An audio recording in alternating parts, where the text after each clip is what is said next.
Hello students. जैसे कि हम लोग अभी तक जियोलॉजी के क्वेश्चंस सॉल्व कर रहे थे। अपने जियोलॉजी के क्वेश्चंस के साथ साथ ये ना सेट का जो पेपर होता है, जैसे हम लोगों ने अभी तक जितने क्वेश्चन सॉल्व किए हैं तो मोस्टली क्वेश्चन जो है वो स्टेट पीसीएस वगैरह के किए हैं, है ना। तो जो सेट का पेपर होता है उसमें 2 सेट होते हैं। हमने आपसे पहले वाले लेक्चर्स में बताया था कि हम लोग सेट का फर्स्ट पेपर भी डिस्कस करेंगे, तो ये आपका फर्स्ट पेपर है, ओके। और ये जो आपका फर्स्ट पेपर है ना, आप किसी भी स्टेट का दे रहे हो, जैसे अभी राजस्थान का है, उसके बाद छत्तीसगढ़ का है, उसके बाद एमपी का होगा, तो आप किसी भी स्टेट का दे रहे हो उससे फ़र्क नहीं पड़ता है। आपको सारे स्टेट के ही अगर आप सॉल्व कर लेते हो ना, तो आप बहुत ही ईजिली इसमें अप टू 40 क्वेश्चन तक सॉल्व कर सकते हो, ओके। बहुत ही ईजिली, अगर थोड़ा सा याद रखो। और अगर आपने कोई भी बुक नहीं पढ़ी है सो हम ट्राई करेंगे कुछ कुछ चीज़ें बताने का, बट आप लोग मन करे तो बुक पढ़ सकते हो, या फिर कुछ कुछ यूट्यूब चैनल से भी आप पढ़ सकते हो, बहुत ही ईजिली बहुत सारे अवेलेबल हैं। पर हम क्या कर रहे हैं वो हम लोग देखते हैं कि हम लोग एक स्टेट का क्वेश्चन पेपर उठाएंगे, उसको पूरा का पूरा उसी तरह से डिटेल में सॉल्व करेंगे जैसे हम लोग जियोलॉजी का सॉल्व करते हैं ना। So I think it will be helpful for all of you, okay. So ये जो है ये एमपी सेट का है, और कब का है, 25 का है, जो अभी एमपी सेट हुआ था उसका है। सो हम लोग 1 बाय 1 इनको सॉल्व करना स्टार्ट करते हैं, ठीक है। मैथ का आई थिंक सबसे हो रहा होगा, बट फिर भी हम लोग ट्राई कर लेते हैं एक बार सारा कुछ, क्योंकि हम लोग जब पेपर ही सॉल्व कर रहे हैं तो सारा सॉल्व होना चाहिए, है ना। गुड, चल। सो फर्स्ट क्वेश्चन है कि सेकेंड को रख लेते हैं ताकि हिंदी इंग्लिश दोनों वालों को दिखता जाए। What would be the value of the following? 8 under root 15 divided by 2 under root 3. Okay. So चलो, अब ये इसको बहुत ईजी है, आपको बस अगर रूट कैसे सॉल्व करना है वो पता है तो बहुत ईजी हो जाएगा।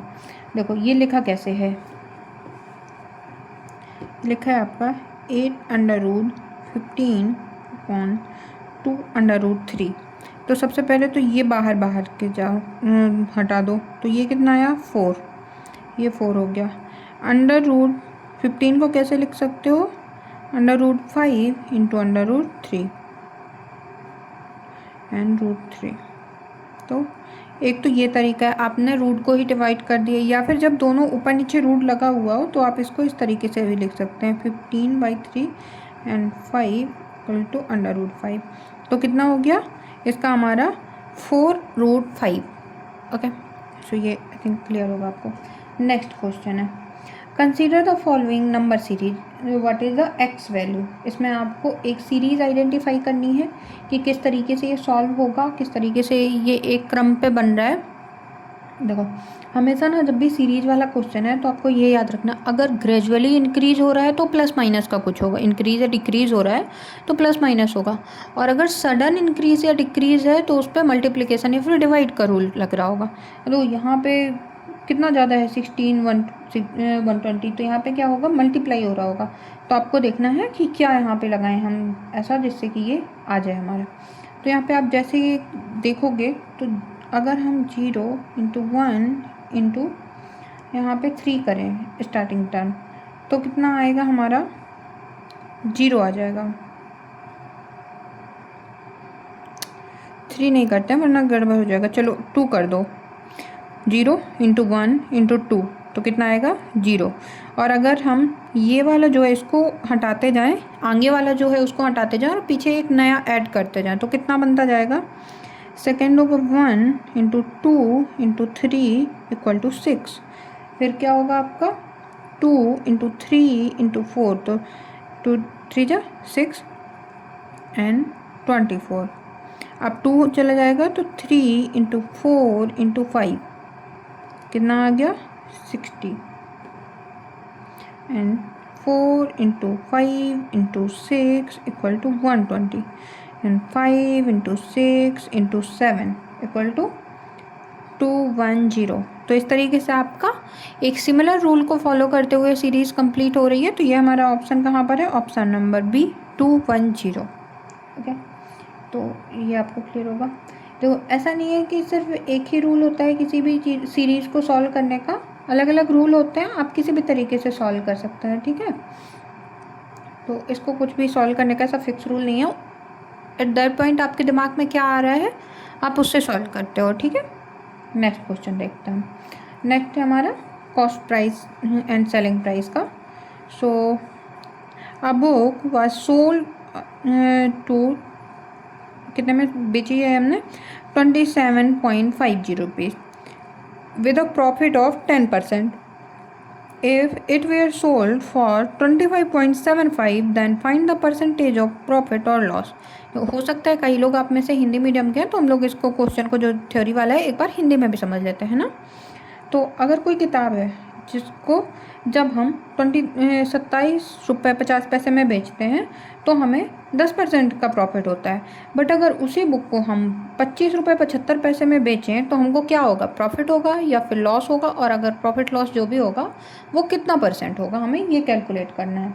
तो सबसे पहले हम इसको अगर सॉल्व करें तो कैसा आएगा, इसका जो सेलिंग प्राइस है, सेलिंग प्राइस ये क्या है, इसमें बोला है 10% का प्रॉफिट है, तो 100%, तो अगर हमने सेलिंग प्राइस क्या होता है जिसमें हमने बेचा, और दूसरा होगा कि हमने कितने में ख़रीदा, परचेस या फिर सीपी, तो वो क्या होगा, जो हमने परचेस किया है एक तो वो बराबर होगा तो 100% पूरा का पूरा बैलेंस हो गया, 10% एक्स्ट्रा है तो वो कितना हो गया, सेलिंग प्राइस का 110, 110% होगा कैश प्राइस। तो इसको अगर हम निकालें तो C P equal to 27.50 into 100 upon 110, तो ये कितना आया 25 रुपीज़। तो ये क्या हो गया, एक्चुअल कैश प्राइस हो गया है ना। अब जो सेलिंग प्राइस नया है उससे अगर हम इसको घटाएं तो हमें कितने का पता चलेगा कि प्रॉफिट एंड लॉस क्या हो रहा है, वो अगर हम देखें तो न्यू सेलिंग प्राइस कितना है 25.75, तो 25.75 माइनस 25.00, ये जो हम लोगों ने 110% करके निकाला, तो ये कितना आया 0.75 इतना, और ये पॉजिटिव में है तो मतलब प्रॉफिट हो रहा है हमको। अब कितना प्रॉफिट हो रहा है पर बुक में हमें, सो 0.75 अपॉन पे आएगा पर बुक कितने की 25 की, सो 25 और परसेंटेज में निकालना है सो 100, तो ये कितना हो गया हमारा इक्वल टू 3%, तो हमारा ऑप्शन डी इस पर करेक्ट हो जाएगा। ओके, हो सकता है मैं तो अच्छे से नहीं समझा पा रहे हूँ, बट जो बाकी रिसर्च मेथडोलॉजी है, तो क्योंकि हम खुद ही रिसर्च कर रहे हैं तो research methodology and teaching aptitude वगैरह के क्वेश्चन जो है वो आपको बहुत ईजिली समझ आ जाएंगे, तो टेंशन नहीं लेना। मैथ भी हम ट्राई कर रहे हैं समझाने की, बट हमने कभी मैथ नहीं पढ़ाई है तो हो सकता है आपको समझ नहीं आ रहा हो। So next question, two boys A and B start at the same time to ride from Delhi to Meerut, 60 km away. A travels 4 km per hour slower than B. B reaches Meerut at once, turn back meeting A at 12 km from Meerut. Find the speed of A. हमें इस पे A की speed निकालनी है। देखो क्या है, ए और बी दोनों एक ही समय पर दिल्ली से निकलते हैं मेरठ के लिए, और जो मेरठ है उसकी दूरी कितनी है दिल्ली से 60 किलोमीटर दी हुई है। अब जो ए है हमारा, ए क्या है वो बी की तुलना में, ए बी की तुलना में 4 किलोमीटर प्रति घंटा धीमे यात्रा करता है, मतलब हमारा ये स्लो है जो ए है, और बी मेरठ जाता है, जाने के बाद दोबारा तुरंत लौट के आ जाता है, और जब वो तुरंत लौट के आता है तो 12 किलोमीटर, जब वो पहले यहाँ से दिल्ली से ये मेरठ गया उसके बाद तुरंत रिटर्न हुआ, तो जब 12 किलोमीटर रिटर्न होके आ गया यहाँ पर ये जो स्लोअर रेट से बी जा रहा था उससे मिलता है, सॉरी जो ए जा रहा था, बी तो फास्ट है ना, ए स्लोअर है, तो 12 किलोमीटर दूर ए से मिलता है। तो हमें क्या करना है, ए की स्पीड कैलकुलेट करनी है कि कितनी होगी। ओके, अब ए सबसे पहले देखो जो दिल्ली से मेरठ की डिस्टेंस है वो कितनी है 60 किलोमीटर है। ए की कितना स्लो है बी से, 4 किलोमीटर प्रति घंटा से धीमा है, और जो बी है वो मेरठ जा रहा है और तुरंत रिटर्न हो जा रहा है, और बी कब मिल रहा है, ए से 12 किलोमीटर आके मेरठ से रिटर्न मिल रहा है। तो ए ने कितना ट्रैवल किया उस पूरे में, जब 12 किलोमीटर ये लौट के आ गया तो टोटल है हमारा 60 और 12 वो लौट के आया, मतलब 12 किलोमीटर पहले ही मिला, तो इसने 40 किलोमीटर की डिस्टेंस ए ने ट्रैवल की। ये जो ए है इसने इतना ट्रैवल किया। अब इस मीटिंग पॉइंट पे ए ने कितना ट्रैवल किया 68, और जो बी था बी ने कितना ट्रैवल किया 60 अपना किया, और उसके बाद जो रिटर्न होके 12 आया वो भी किया, तो ये कितना हो गया 72 किलोमीटर इसने किया। अगर हम ए की स्पीड हमें कैलकुलेट करनी है, तो अगर हम माने कि ए की जो स्पीड है ये हमारी x किलोमीटर पर आवर है, किलोमीटर पर आवर, तो हमारी बी की स्पीड कितनी हो जाएगी 4 किलोमीटर ज़्यादा इससे, तो x + 4 किलोमीटर पर आवर हो जाएगी इसकी। अब क्योंकि इन दोनों ने सेम टाइम लिया है, हम ऐसा मान रहे हैं कि सेम डिस्टेंस ट्रैवल की है, और सेम टाइम कितने में लगा, इसको 48 चलने में और इसको 72 चलने में सेम टाइम लगा, तो हम इसको लिख सकते हैं 48/x = 72/x + 4। अब इनका क्रॉस मल्टीप्लिकेशन कर लेंगे हम यहाँ पे। सो 48 × x + 4 = 72x। अब इसको गुणा करेंगे तो 48x माइनस ये 72x इस साइड आ गया तो माइनस का हो जाएगा, एंड प्लस हो जाएगा 192 और इस साइड से यहाँ आ गया तो 0। इनको सॉल्व कर लें अगर हम तो कितना आ जाएगा -24x and plus 192 = 0। -24x = -192, minus minus चला जाएगा, और ये अगर हम कट करें तो x = 8 किलोमीटर पर आवर, तो ये हमारा करेक्ट हो जाएगा।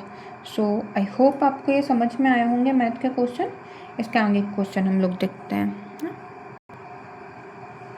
ओके, तो ये भी आपका रीजनिंग का ही क्वेश्चन है। Question number 5, if Raju is coded, Raju की हमें कोडिंग दी गई है, इसको आप ऐसा करो लिख लेते हैं RAJU। अगर राजू को हम इस तरीके से लिखते हैं 11 12 13 14, और जंग को हम इस तरीके से लिखते हैं JUNK जंग, तो हम रैंक को किस तरीके से लिखेंगे। अब देखो अगर आप अच्छे से देखोगे ना तो इसमें कोई भी ऐसे मतलब सीरीज़ नहीं फॉर्म हो रही है, तो आपको ज़बरदस्ती सीरीज़ नहीं बनानी है, ठीक है, देखना है। अगर नहीं बन रही है दैट्स ओके। ये देखो कि सारे के सारे जो वर्ड नंबर हैं वो नंबर या फिर जो भी अल्फ़ाबेट हैं वो डायरेक्टली आपको मिल जा रहे हैं और उससे आंसर आ रहा है, तो आप वो भी कर सकते हो, है ना। तो हमें सबसे पहले देखना है आर से क्या बन रहा है 11, तो पहले से ही हमारा सही हो गया। रैंक में सिर्फ एक ही ऑप्शन में हमें 11 पहले दिया हुआ है। और देख लो एक तो ए के लिए क्या करना है 12, एन जंक में है हमारा एन 10, और के किस में है जंक में तो 9। तो इस तरीके से हमारा ऑप्शन नंबर सी हो जाएगा करेक्ट। तो इतने क्वेश्चन आपके मैथ एंड रीजनिंग के आएंगे जब भी आप सेट का एग्ज़ाम देंगे, किसी भी स्टेट का सेट का एग्ज़ाम देंगे ऐसा ही आएगा। ओके, अब देखो ये आया हमारा डिडक्टिव आर्गूमेंट से क्वेश्चन।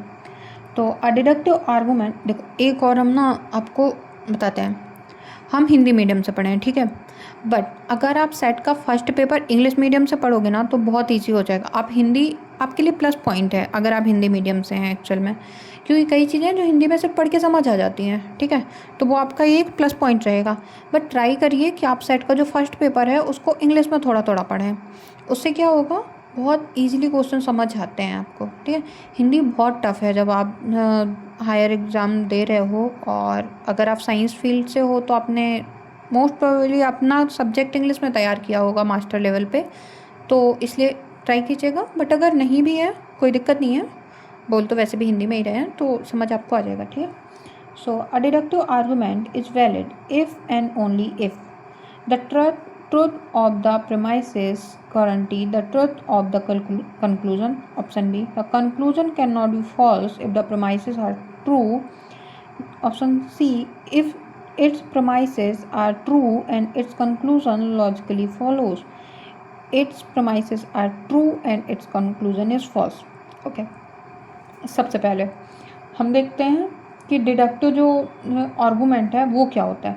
तो डिडक्टिव आर्गूमेंट बोलता है it is impossible for all the premises to be true and the conclusion to be false. सबसे पहले देखो प्रेमाइसेस और कंक्लूजन है क्या। अगर आप पहली बार सेट के लिए देख रहे हो तो आपको पता नहीं होगा। तो देखो प्रेमाइसेस क्या होता है, जैसे हम लोग लिखते हैं ना कि एग्जाम्पल देते हैं कि all cats are birds, all birds are fish, therefore all cats are fish, है ना। ऐसे आपने देखा होगा जब आप इस तरीके से वेन डायग्राम बनाते हैं तो उस पर देखते हैं। तो जो हमने पहले दो लाइन बोली कि all cats are birds, all birds are fish, तो ये है प्रेमाइसिस। ओके, ये है हमारे आधार्य वाक्य। और फिर इन दोनों की वजह से हमने एक निष्कर्ष निकाला कि ऑल कैट्स आर फिश, तो वो क्या है हमारा निष्कर्ष या फिर कंक्लूजन। ओके, सो जो डिडक्टिव रीजनिंग होती है या फिर निगमनात्मक युक्ति जो होती है उस पर क्या होता है, हमारा जो स्टैंडर्ड इसकी डेफिनेशन है वो क्या है, it is impossible for all the premises to be true and the conclusion to be false. यानी कि ऐसा इम्पॉसिबल है कि अगर हमारे जो प्रेमाइसेस हैं वो ट्रू हो तो कंक्लूजन फॉल्स हो, ऐसा कभी नहीं होगा। अगर हमारे प्रेमाइसेस ट्रू हैं तो हमारा कंक्लूजन भी ट्रू ही होगा। ओके, अब जो ऑप्शन बी देखो, ऑप्शन बी में क्या बोल रहा है, conclusion can not be false if the premises are true. ये डायरेक्ट टू डायरेक्ट आपकी डेफिनेशन है तो ये तो हमारा करेक्ट है। अब ये क्या बोल रहा है, the truth of the premises guarantee the truth of conclusion. तो हमें गारंटी नहीं करता है किस तरीके से, है ना, है एक तरीके से वैलिड हो सकता है बट वो ट्रू होगा कि नहीं ये नहीं हमको पता है ना। जैसे कई बार आप जब पढ़ते हो ना तो वैलिड लगेगा बट साउंड नहीं होगा। जैसे यही वाला था कि all cats are birds and all birds are fish, therefore all cats are fish. तो ये क्या है आपका वैलिड तो है बट रियल में तो ऐसा नहीं हो सकता है ना। तो जो रियल लाइफ वाला होता है वो होता है, तो जब हमारा साउंड क्या होता है वैलिड भी हो और ट्रू भी हो, जो कथन है वो सत्य हो रियल में, जो रियल में सत्य होता है उसको हम लेते हैं जब भी हम डिडक्टिव रीजनिंग की बात कर रहे होते हैं ना। सो ये हो गया, आपको हमेशा ये ध्यान रखना है। चलो अगर ऐसे भी नहीं याद आ रहा है तो एक बार और दूसरे तरीके से हम लोग इसको समझते हैं, क्योंकि देखो जो है पेपर 1 थोड़ा सा टफ तो परेशानी हो। सबसे पहले डिडक्टिव आर्गूमेंट क्या होता है। डिडक्टिव आर्गूमेंट में आपके दो पार्ट होंगे, एक होगा प्रेमाइसिस, एक होगा कंक्लूजन। प्रेमाइसिस होगा गिवन स्टेटमेंट और कंक्लूजन होगा कि वो गिवन स्टेटमेंट से क्या आप निकाल रहे हो। जैसे एक होगा, यहाँ पे लिखते हैं, ऑल ह्यूमन आर मॉर्टल। ये प्रेमाइसिस 1 है एंड प्रेमाइसिस 2 कुछ भी नाम ले लेते हैं, चलो राम ही ले लेते हैं, राम इज़ अ ह्यूमन। और इनके साथ से हमने कंक्लूजन क्या निकाला है प्रेमाइसिस 1 एंड प्रेमाइसिस 2 से, therefore Ram is mortal. Okay, so ये हमारा वैलिड आर्गूमेंट है क्योंकि जो प्रेमाइसिस हैं वो ट्रू हैं, और जब दोनों ही प्रेमाइसिस ट्रू हैं तो हमारे कंक्लूजन को भी ट्रू होना ही पड़ेगा, है ना। तो वैलिड का मतलब क्या है, जो हमारे ये दोनों एक ऐसे हैं वैलिड भी हैं और ट्रू भी हैं, है ना। तो अभी आई थिंक आपको समझ में आ गया होगा। जैसे अब एक आपको फॉल्स का एग्जांपल देते हैं, all dogs can fly and Tommy is a dog, तो टॉमी कैन फ्लाई। अब देखो है तो सेम ही बट क्या कुत्ते उड़ सकते हैं रियल में, नहीं उड़ सकते हैं। तो वो क्या है एज्यूम प्रोमाइसिस है हमारे, ट्रू प्रोमाइसिस नहीं है। तो ये हमारा वैलिड में ही होगा। तो वैलिड का मतलब क्या होता है, premises are true conclusion can not be false, और साउंड का मतलब क्या होता है वैलिड आर्गूमेंट और प्लस प्रोमाइसिस एक्चुअली ट्रू होते हैं। तो हमारा इसका आंसर क्या हो जाएगा, डिडक्टिव रीजनिंग कब होगी, ऐसी उस पर होगी जब कंक्लूजन कभी भी हमारे डिडक्टिव आर्गूमेंट में जब वो वैलिड होगा तो प्रेमाइसिस को ट्रू होना होगा। जब प्रेमाइसिस ट्रू होंगे तभी हमारा आर्गूमेंट वैलिड होगा। आई होप अभी आपको ये बहुत ही समझ आ गया होगा। नेक्स्ट क्वेश्चन देखते हैं हम। नेक्स्ट क्वेश्चन जो है हमारा वो सिलॉग्जम्स के रिलेटेड है। उसमें वेन डायग्राम दिया गया। और ये क्वेश्चन अगर आप एमपी सेट का प्रिपेयर कर रहे हैं तो एक क्वेश्चन हमने हर साल देखा है, ठीक है, तो ये आता है आपका, तो इसको थोड़ा अच्छे से पढ़ लीजिएगा। हम अभी इसको समझाने का ट्राई करते हैं, बट अगर नहीं आ रहा है आप एक बार बताइएगा, क्योंकि इसके लिए ना अलग से ऐसे बहुत लंबी सी क्लास होगी इसकी, तभी आपको हो सकता है समझ आए अगर आपने नहीं पढ़ा है। बट एक बार हम ट्राई करते हैं आपको पढ़ाने का, ठीक है। सो आई थिंक शायद ईजिली समझ आ जाएगा। अब देखो, जब भी हम सिलोन पढ़ते हैं या वेन डायग्राम पढ़ते हैं तो उसमें हमें इंटरप्रेट करना है। अब जो शेडेड रीजन होता है, जैसे इसमें शेडेड रीजन है, इसको हम क्या बोलते हैं कि ये एम्प्टी है, यानी कि ये खाली रीजन है आपका, एम्प्टी रीजन है। और एक्स का मतलब क्या होता है, जो ये एक्स लिखा है इसका मतलब होता है कि एटलीस्ट वन एलिमेंट वहाँ पे एग्जिस्ट कर रहा है, at least one element exist in that region।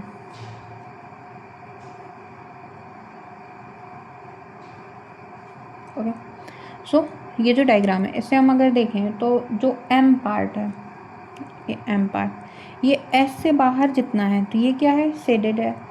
और जब ये एस से बाहर जितना भी है वो शेडेड है, तो मतलब यहाँ पे तो एम नहीं है, ठीक, ये यहाँ पे एब्सेंट है।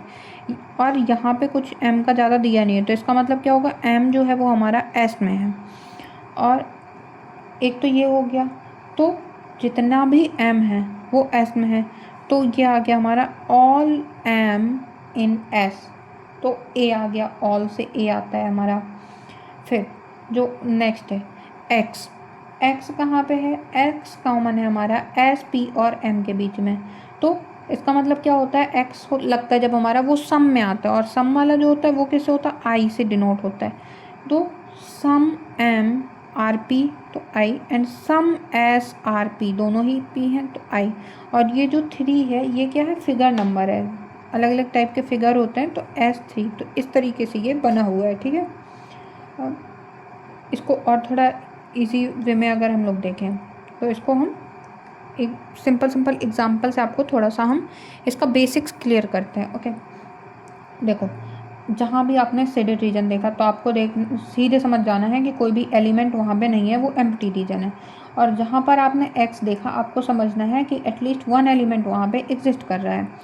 ओके, तो ये जो सर्कल है एस पी एम, इसमें एम तो हमारा आउटसाइड है एस के, शेडेड है, मतलब एम आउटसाइड एस के नहीं लाई कर सकता है, तो एम मस्ट भी इनसाइड होना चाहिए एस के, तो ऑल एम कहाँ होगा, एस पे होगा, तो ए हो गया। उसके बाद में अगर हम एक्स में देखें तो एक्स क्या है, ओवरलैप कर रहा है एम एंड पी में, इसका मतलब सम एम आर पी। अब जब ऑल एम एस हैं और सम एम पी है, तो must be some M also भी क्या होगा आपका, एम इनसाइड एस है, तो कुछ एम एस भी हैं तो कुछ एस पी भी होंगे, तो सम एस आर पी, तो भी आपका आई आएगा।